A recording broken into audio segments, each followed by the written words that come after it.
हो सकती है। लेकिन दूसरा पहलू ये भी है कि अगर कोर्ट का डिसीजन किस रूप में आती है, मेरे ख्याल से कोर्ट का डिसीजन छात्र के हित में ही आए तो बेहतर है। जो भी होगा उनके ही हक में होगा। थोड़ा देर के लिए तनाव जरूर बढ़ता है, इसलिए तनाव ना लें आप।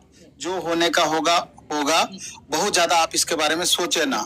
हाँ, ये जरूर है कि जो टीआरई 4 जो एस्टेट वाले बच्चे हैं, एसटीटी वाले, हाँ, या टीआरई 4 जिनको देना है, तो उनका एक अलग तनाव है कि एस्टेट का रिजल्ट कब आएगा।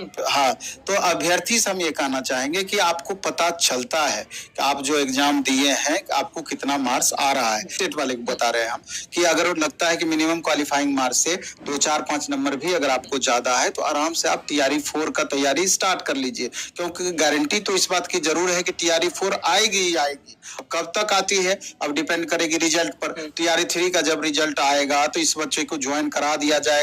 ज्वाइन कराने के बाद कितनी सीटें वैकेंट रह गई है तो उसका पूरा लेखा जोखा करने के बाद ही न्यू नोटिफिकेशन आएगा। तो नहीं, कारण यही सब है। अब तो एक तो कोर्ट वाला इशू है का, इसके पहले दिया गया था सितंबर लास्ट में हम रिजल्ट जारी कर देंगे, उससे पहले 15 सितंबर तक रिजल्ट जारी करने की बातें थी, लेकिन एक अधिकारी बीपीएससी के रिटायर किए तो उसके कारण एक सप्ताह बढ़ाया। अब फिर जाकर के अब कहा जा रहा है कि मे बी अक्टूबर चला जाएगा। अक्टूबर चला जाएगा टीआरई 3। अब जैसा बताया जा रहा है कि अगर सीटेट को सीरियसली, सीटेट के मामले में क्या करती है आयोग, रिजल्ट का इसका डिसीजन का वेट करती है या इस बीच रिजल्ट जारी क्या करना चाहिए ये तो कोर्ट तय करेगी। मेरे ख्याल से तो सीटेट का कोई इशू ही यहाँ पर नहीं आनी चाहिए थी। सीटेट को राज्य सरकार अगर अलाउ की है तो इसमें मामला कहाँ बन रहा था, तो इसमें कोई इशू नहीं होना चाहिए था।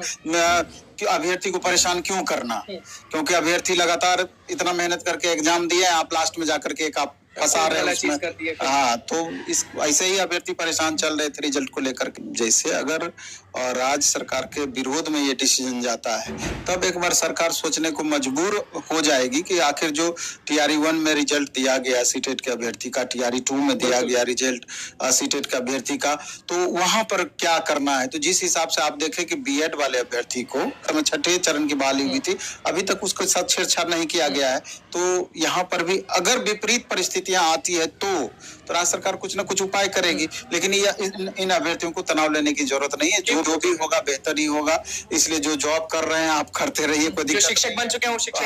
हाँ, बिल्कुल। लेकिन यही है कि हम राज्य सरकार से को ये करना चाहिए था कि कम से कम वेरिफिकेशन प्रोसेस में बदलाव करना चाहिए था। 1 कैंडिडेट 1 रिजल्ट वाली बातों को मुखर होकर के लागू करना चाहिए था, जिससे कि हजारों अभ्यर्थी को कम से कम राहत महसूस हो पाए, जो कि दिख नहीं रहा है कि पता नहीं क्या कर। 100% होना चाहिए, क्योंकि इससे 15-17 हजार वैकेंसी खाली इसी के कारण प्रभावित होगी। 1 कैंडिडेट 1 रिजल्ट तो एक अलग इशू है। बिल्कुल लगभग 35% वैकेंसी हमेशा से फंसती रही है। आप टीआरई 1 देख लीजिए, 1,70,000 वैकेंसी, मात्र 95,000 बच्चे अभ्यर्थी बहाल हुए हैं। टीआरई 2 देख लीजिए, 40 से 45 हजार वैकेंसियां खाली रह गई। वही स्थिति टीआरई 3 में। बात हम इसलिए बोले थे, अरे आप बैकलॉग वैकेंसी ऐड कर दीजिए, इससे खुशी की बात क्या हो सकती है। वैकेंसियां बढ़ जाएगी, कट ऑफ कम जाएगा, मैक्सिमम छात्रों का उत्थान हो पाएगा। लेकिन इनके बातों पर भरोसा नहीं होता है, क्योंकि इतनी बार ये अपनी बातों को चेंज लगातार करते हैं। तो इसलिए हम बोले कि बीपीएससी जब इस चीज को या शिक्षा विभाग इम्प्लीमेंट कर देगी तभी जाकर के हम समझेंगे कि हाँ अंतिम रूप से सत्य है, नहीं तो ये हवा में ही ये बातें अभी चल रही है। कट ऑफ तो आपका वही होगा, अभी भी उसी पर है। नहीं, वो तो सब तो जो है उसमें 1-2 नंबर का मार्जिन जा सकता है, क्योंकि मैक्सिमम स्टूडेंट का 2, 3, 4